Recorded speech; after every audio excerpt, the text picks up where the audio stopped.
This is a lecture from Open Tuition. For the free lecture notes that go with this podcast, please visit opentuition.com.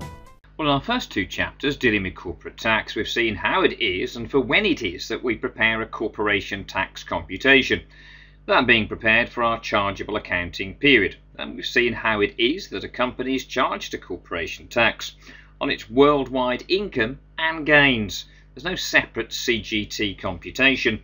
We've got worldwide income and gains.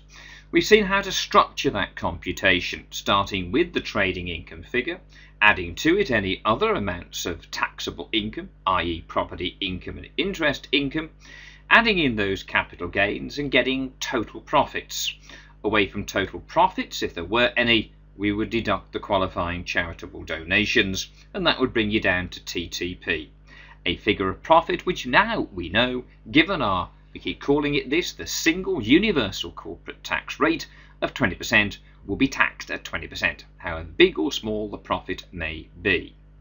But what happens when, on any of those sources of income or on gains, we end up with a negative, a loss figure having arisen?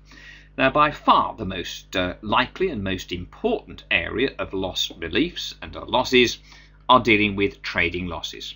If we're going to see losses, this is by far and away the most likely issue that we'll have to contend with. So we follow the same basic principles as we saw in income tax when dealing with unincorporated traders.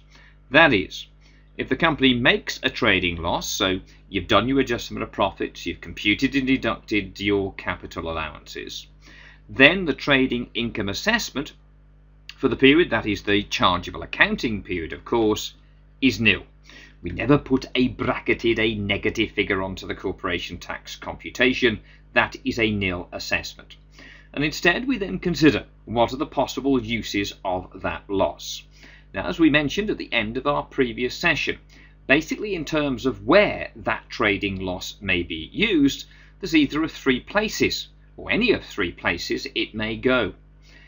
If this is a trading loss, there may still be other amounts chargeable to corporation tax for the current period. There might be property income, there may be interest income, there may be a substantial capital gain. So one place we could relieve it is in the current period. So this relief may be relieved within the current period.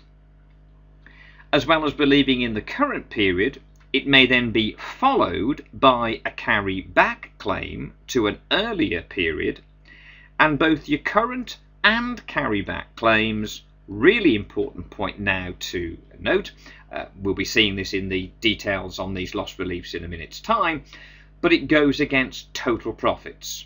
Again, very important you know your way around the corporate tax computation. Trading income, other income and gains gives you total profits. Total profits is before the deduction of qualifying charitable donations. So we can get relief in the current period, we can carry back to an earlier period or possibly periods. We will see when we look at the detail of this in just a short while, but it goes against total profits. What we may also do, or we may instead choose to do, is to carry forward to relieve against. Now again, following the same rules as you basically saw with income tax, future trading profits, and that would be future trading profits of the same trade there. So in income tax, we spoke about relief in the current tax year and or the preceding tax year against total income. Now we're talking about in corporate tax relief against total profits in the current period and usually the previous period, though it may extend to periods as we'll see shortly. The carry forward, just like in income tax, against future trading profits of the same trade. As we know, as all companies now pay corporation tax at that universal rate of 20%, then the choice of which loss relief to apply is no longer one of which loss, when applied, will save tax at the highest tax rate. That used to be the major objective, as some of you, if you've done this before, would already realise. But now it's a non-issue because there is only one tax rate. So the choice of loss relief now will be based on Simple things: achieving relief at the earliest available opportunity, and also seeking to avoid wasting any qualifying charitable donations that may have been paid. Again, if you just look back at the first paragraph as regards where trading losses may be used, we said in the current period and carry back to an earlier period or periods, we target total profits. And we very specifically made the point, which you should know anyway from your pro forma comp, that the total profits is before deduction of qualifying charitable donations. Now that is the case when we relieve against total profits, it's before donations, and that is true both in the current and also in your carry back claims. So what we would wish to do is to try to, when we make claims, avoid wasting those donations. The problem that we face when we apply these reliefs, be it in the current or thereafter be it in a carry back to an earlier period, whenever we claim them, a bit like with income tax, you can't make partial claims. No partial claims. So if the loss you choose to use is bigger than the total profit, then you must relieve all of that total profit, meaning that there is then nothing to deduct the donation from. And if there's nothing to deduct the donation from, it is wasted. And as a result, therefore, you've foregone the benefit of the use of that donation. That is something that you'd seek to avoid. We want to avoid wasting the qualifying charitable donations there. Okay, so trading losses is going to be the vast majority of this particular chapter, and we'll have, before we go into that, just a brief mention now of the specific non-trading losses that are within our syllabus. One we already saw back in chapter 16, what happens when you do your property income assessment if you have more expense than you have income, you end up with a loss. That would give you a nil assessment, and where do we then use those losses? Set them off against the total profits. Again, we know total profits is before the deduction of the donations of the current period. So against total profits of the current period. If you've, and it's very unlikely you will, but if you then had more loss left over, so the loss was bigger than the total profits in the current period, then all you can do is to carry forward against, again, total profits, which again is before qualifying charitable donations, of future periods. So we've already dealt with that one. Capital losses. Now we've not yet seen how for a company, again I've said this before, but we've not yet seen, it awaits us in chapter 19 to be precise, how it is that we calculate a capital gain or indeed a capital loss. But suffice it to say that any capital gain that arises, unless it's been taken out by the use of a capital loss, will be chargeable to corporate tax. What we'll discover is that companies do not get the benefit of an annual exempt amount. Unlike you or I as individuals who benefit each year from an AEA, an annual exempt amount, that is not the case with companies. If the companies make £1 of gain, then that gain will indeed be chargeable to corporate tax there. But more of the details of that when we come to chapter 19. All we need to know here is if we make losses in the accounting period, they must firstly be set against the current year gains. And so it is that we get the net gain of the period.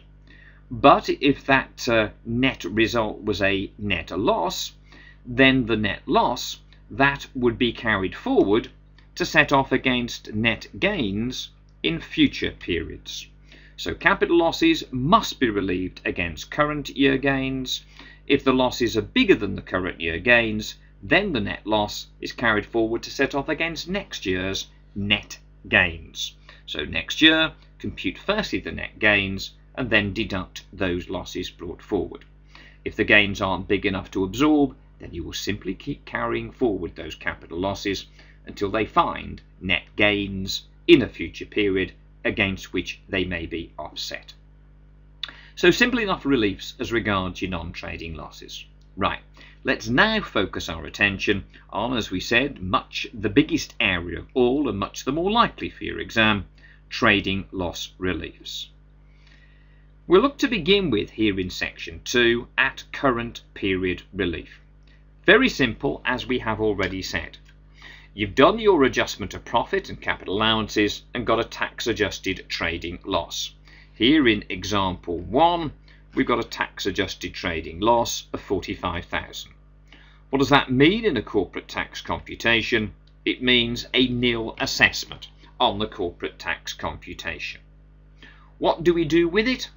The relief in the current period is against total profits. Remember, I keep saying it, but total profits is, of course, before the deduction of your qualifying charitable donations. And we set off against those total profits in the period that the loss arose, the current accounting period.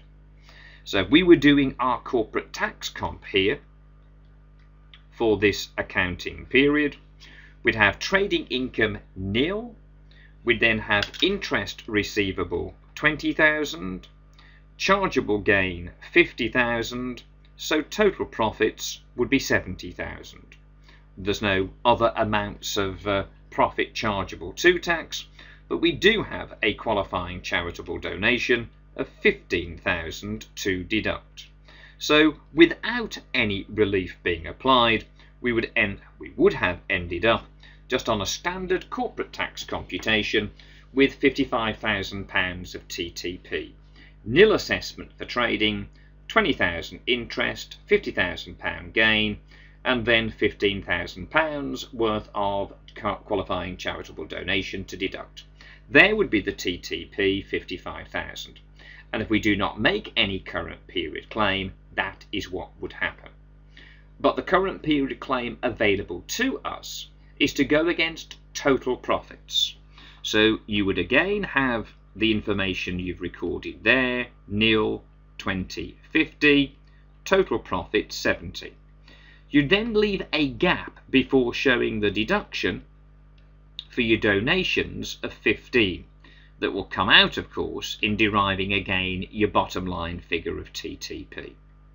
Because against that total profit, it is in there that your current period relief applies, against total profit before the deduction of donations.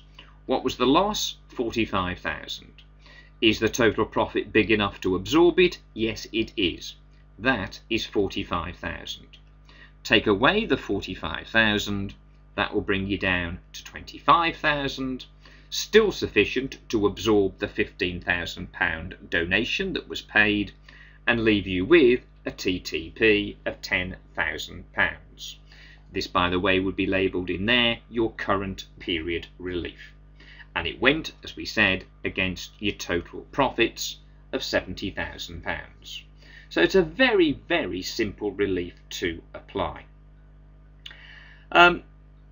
If in this particular question the loss that arose, instead of being 45,000, had been 145,000, if it was 145, then clearly we would have more loss to go in with our current period claim. Here we would have more loss than there is total profit.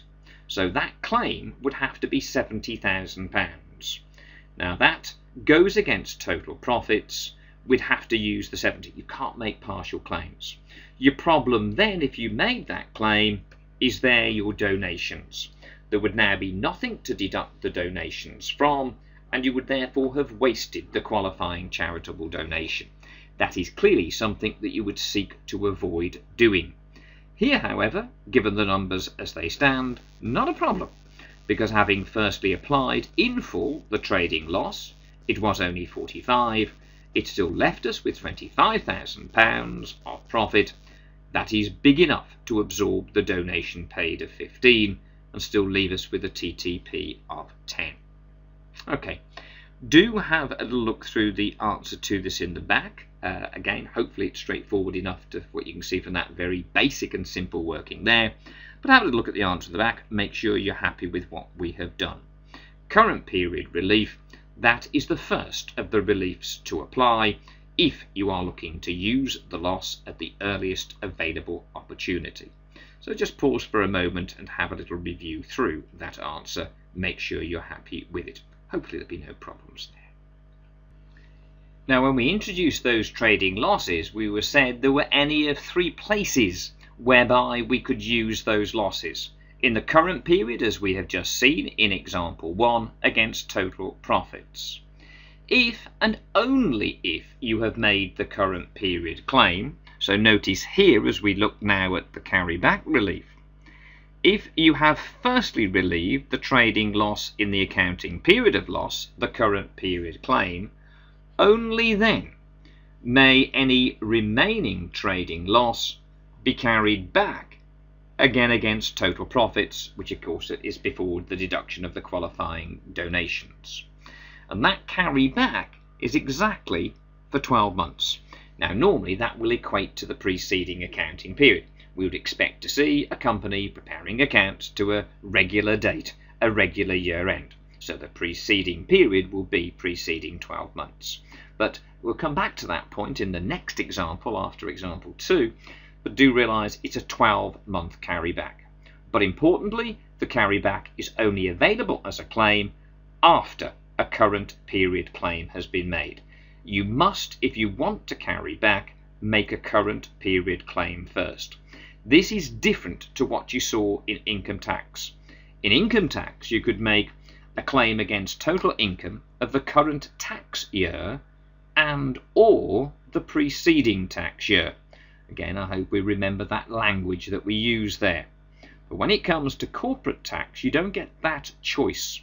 That if you want to carry back, what you must firstly do is to relieve against the total profits of the current period. Only once the loss has eliminated all of those profits of the current period may you then take the remaining balance and set that against the total profits of the preceding 12 months, which normally does equate to the preceding accounting period, of course. What we could, of course, have done is instead of making either the current and thereafter the carryback claim, we could simply have carried forward against future trading profits. If, of course, we've made the current and then chosen to go with a carryback claim, if you still had loss left over having made that claim, then there would be only one direction for it. Oh, did I say one direction? Oh, my apologies. There is only one direction there for that loss to go in, and that would be to carry it forward, as we know, against future trading profits of the same trade. So, current period relief first, then followed by carry back, both of those against total profits before deduction of donations, and both no partial claims are allowed. You must go against the full amount. If after making those claims there was still some loss left over, then and only then would you be able to go forward against the future trading profits of the same trade. Of course, we didn't have to make any claim in the current year or any claim for carryback if you had chosen to do it that way, and you could simply have carried forward all of that loss to set against future trading profits. So there's a variety of options available for the use of the loss, and we'll summarise that at the end of this exercise. But if a loss relief question says to you, as is often the instruction within the question, for you to claim relief at the earliest available opportunity, they mean this order: current period claim, followed by carry back claim, followed by carry forward claim. So if you see a requirement which says claim relief at the earliest available opportunity, I repeat what that order is. It's current period claim, followed by carry back claim, followed then by a carry forward claim. So let's have a little look at what we've got therefore in this example now too. We can see here that A Limited has produced the following results over recent years and will be given 3 accounting periods in terms of the performance of the company. We've got just 2 sources of income, trading profit and interest income. The interest receivable has remained the same across the 3 accounting periods for which you're presented with the information. What we see is in trading terms we had been profitable, but then very bad news: in the year ended 31st of March 16 we've made a trading loss. What we've got to do, show how the loss relief would be claimed, assuming that relief is taken as soon as possible. Remember, as we've just said, what that equates to.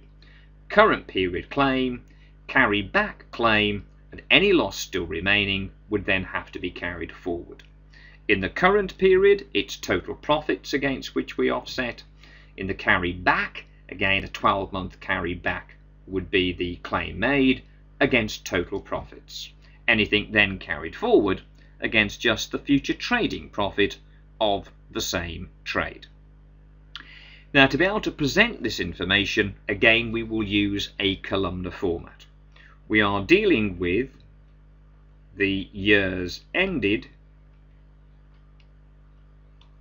31st of March, and we have those for 2014, 2015, and finally 2016. And the beauty here in a written question, so a section C question for you in your exam, is that so much of your answer is just a copy down from the question. So the first set of figures in. We want our trading income, our trading profit figures. Pick them up, write them in.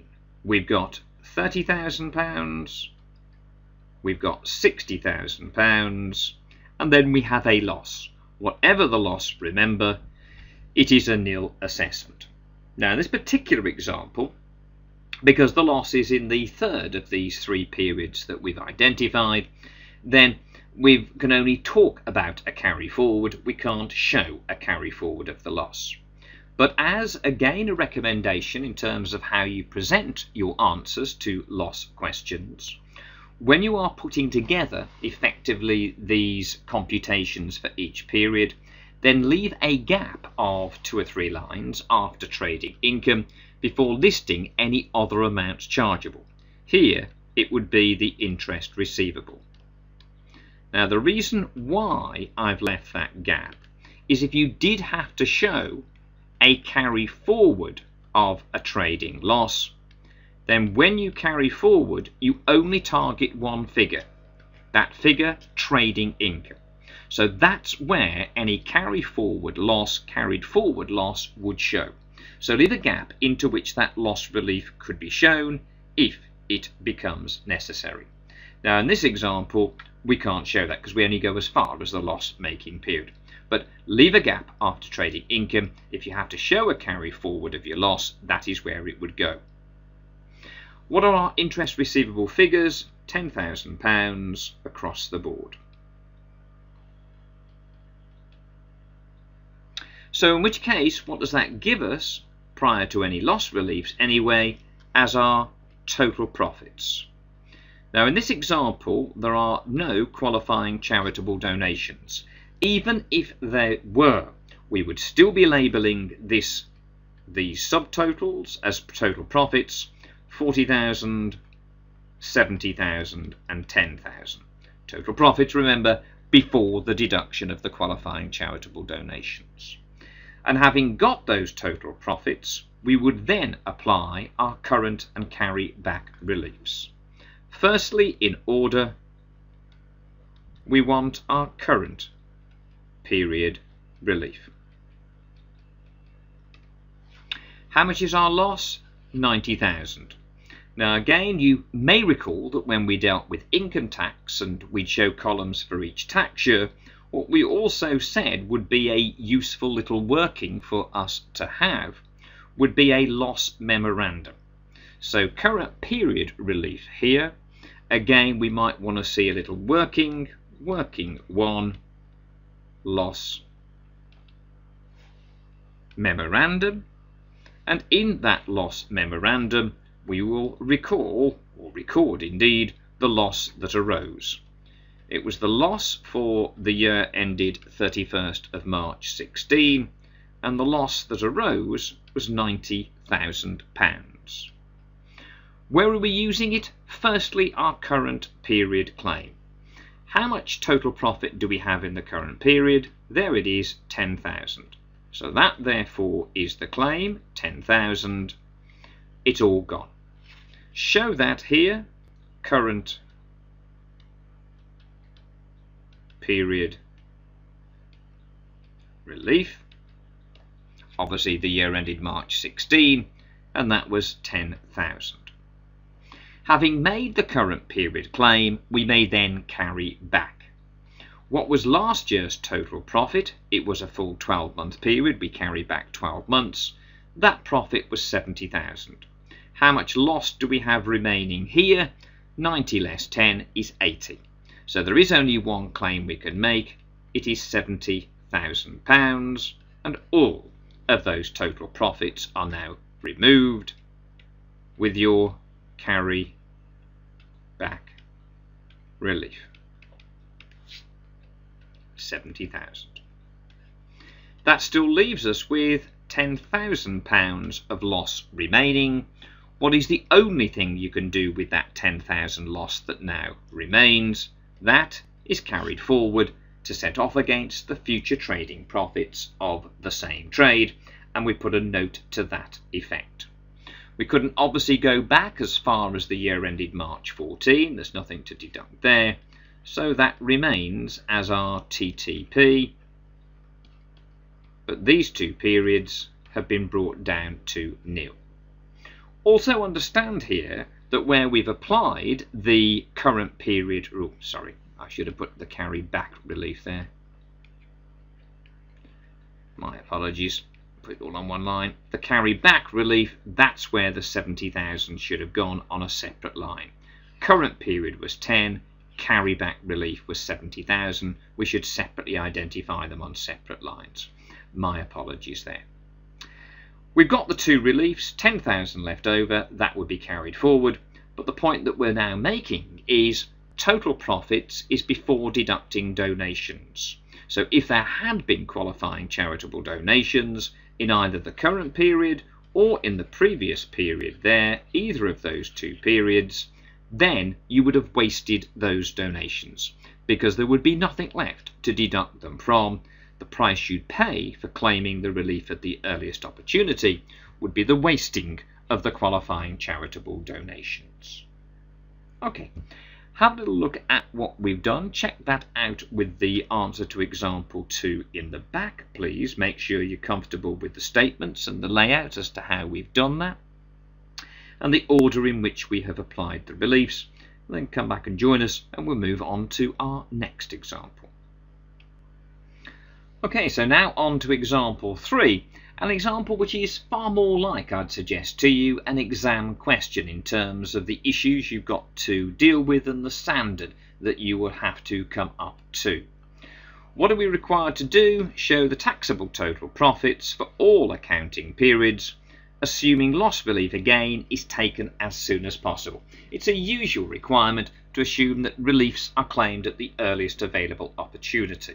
So again, what we've got to do is to set up our columns for these 3 accounting periods and put the information into that. What do we discover here that's more interesting than the previous one? Well, there is the first thing. We have an accounting period that precedes the loss-making period, an accounting period of only 9 months. Now, we know that in order to claim relief as soon as possible, that will mean we must make a current period claim first. Well, there is only one other amount chargeable this period, it's £1,000, and then the loss available can be carried back. How far back can it go? It's a 12-month carry back. Now, normally it's 1 year end followed by another, but quite often in exam questions, the loss-making period, as here, is preceded by a short chargeable accounting period. Which means when you carry back the loss, not only will you go against the total profits of all of that 9-month period, but you can then go back again, not of course against all of the year ended March 14 as it is here, but against how many months worth do you think of that earlier period, the year ended March 14? You can carry back 12 months, you've come back 9 months, so against that year end, you can go back another 3 months and offset against 3/12 of the total profit of that period. So there's one new problem and a much more interesting problem. What other problems come in? Oh, look, we've got capital gains, but also capital losses in here. So there is a capital loss. Go back and remind yourself what you will do with that capital loss. Remember that if you have a loss, the assessment is nil. What then is the only thing you could do with that net loss? That will have to be dealt with. So you'll bring in your relevant trading income figures, bank interest figures, and chargeable gains where applicable, and you'll get total profits. Against those total profits, you can make your current period claim and your carry back claim. A carry back claim that will go through, if the loss is big enough, it will be all of the 9 months to December 14 and 3 months of the year ended March 14. Establish what your then revised total profits are and deduct, if there is anything to deduct them from, your qualifying charitable donations. If, of course, as a result of the relief or reliefs you've claimed, there is insufficient profit to absorb those donations, then very bad luck, those donations will be wasted. So our presentation here of this answer is going to be all important in terms of ensuring that we get all of the available marks. It must be clear to the examiner what we are doing at each step in the process. So we set up each of the accounting periods, 3 of them to begin with the year ended March 14, followed by the 9 months to December 14, followed by, now we've changed our accounting date, the year ended December 15. What do we have? Trading income. What are our trading income assessments? Copy them down to begin with, straight from the question, 25,000 and 20,000. Then we have a loss, business as usual, nil assessment.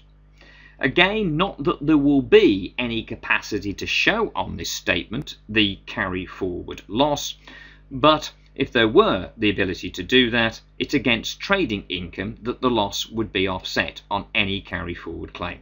So we just got used to the idea, leave 2 or 3 lines into which that carry forward claim could be shown.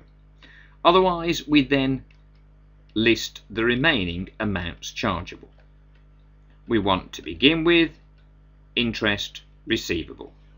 What do we have there? Straight copy down from the question, £3,000, 1,000 and 1,000 respectively. Any other amounts chargeable to corporation tax? Yes. We have our chargeable gains. Now, in terms of chargeable gains, the first figure that we see here is actually a loss. Can we offset a capital loss of the period against any income in the period? Is that an option? Can we set the capital loss against those total profits, the other income of the period? Answer, no, we can't. The assessment, as you know, if you make a loss, is nil. And if it's a capital loss, net loss of the period, then all you can do with it is to carry it forward to the next accounting period, or thereafter to any future period in which there are gains. A capital loss will only go against one thing, chargeable gains. Now, as luck would have it, there are some £6,000 worth of chargeable gains in the next period. So you would need a working, let's call it working 1 here, in which you would show for the 9 months to December 14 the £6,000 gain being reduced by the capital loss brought forward of 1,000, giving us therefore 5,000. So rather than copying down the loss of 1, the gain of 6, what we've done is to recognise that the loss is a nil assessment. That is then carried forward to put against the next year's gain. That would have been 6, it is now 5. Reference that, show that, explain what you've done in working 1. So that sorted out the capital loss. Now that's all the income and gains. and therefore for the accounting periods in question up to and including the loss making period now, we will have our total profits. So what have we got? 28,000, 5 and 1 is 6, 26,000, and of course £1,000 there. Okay, we now show the reliefs in order. The current period relief. Well, the current period, there's only £1,000, in it goes, and that takes out all of the £1,000 there. It means, obviously, I've only come down to total profit. I haven't yet shown the qualifying charitable donation, but it means, of course, there'll be nothing left to deduct the donation of £500 from, and that £500 will be wasted. We'll deal with that separately in a moment's time. Having dealt with the current period relief, you can then carry back. Now again, remember, what you'd also have is your loss memorandum. So you'd set up your working for your loss memo. You'd record in that loss memo column the loss of, how much was the loss there? The loss of £40,000, and you would reduce that loss by 1,000, label current period relief. You will then have carry back relief. Now again, you will need a note in relation to this or working, because on the carry back relief, we know that we could go back 12 months. This period was only 9 months, therefore of that period we could go back against 3 months of those profits. So let's try that. We've used 1,000 out of 40,000, so we have 39 left over. So the carry back relief, 26,000, again removing all of the total profit and wasting any qualifying charitable donations there. Put that in your loss memo. You started with 40,000, you've used 1, you've used another 26, you've used 27 in total, you would have 13,000 left to go back. Now, although that's going back, and we can see here, oh look, there's 28,000. No, you can't offset against all of that £28,000. Remember, how many months of this earlier period can you offset against? You've come back 9 months. It is in total a 12-month carry back, so that's only 3 months of that period in which there you have the profit of 28,000. So that is your maximum claim. 3/12 of 28 is 7. Do you have at least that amount of loss left? Yes, you do. You'd have 13,000 here, just at the bottom of the page, if you see where I'm scribbling there. You'd have at least 13,000 left. So you restrict that to 3/12 of 28, i.e. £7,000. That will reduce those profits down to 21,000. It is at that point, following the deductions from total profit, that you'd show the deduction for your qualifying charitable donations. What were your donations paid during each period? Those were a standard £500 per period. So you'd have your donations paid, 500. Well, there's something to deduct it from, and that will bring you down to a TTP of, what's that, 20,500, that computation complete. Here, of course, the 500, and here, of course, the 500, there is nothing to offset those losses against, so those will be wasted. You can put a note to that effect as well, to say that as there are no amounts, there's nil profit chargeable after the current and carry back claims have been made in those 2 periods. There's nothing to deduct the donations from, and hence sadly those donations are wasted. What losses have we therefore used? Well, coming back to your loss memo, we started with 40, we used 1,000 there, 26,000 there, we've then used another 7,000 there. So 7,000, you of course would have identified, as we did in the previous answer, all these different reliefs being used, but that would look like we have used 26 is 27, plus 7 is 34, so I think that therefore would leave us still with 6,000 loss remaining. What then would be the only use of that 6,000 as you would then label it? What's the only thing you can do with that 6,000? You've gone back as far as you can. There's only one other option: carry forward. Carry forward to set off against future trading profits of the same trade.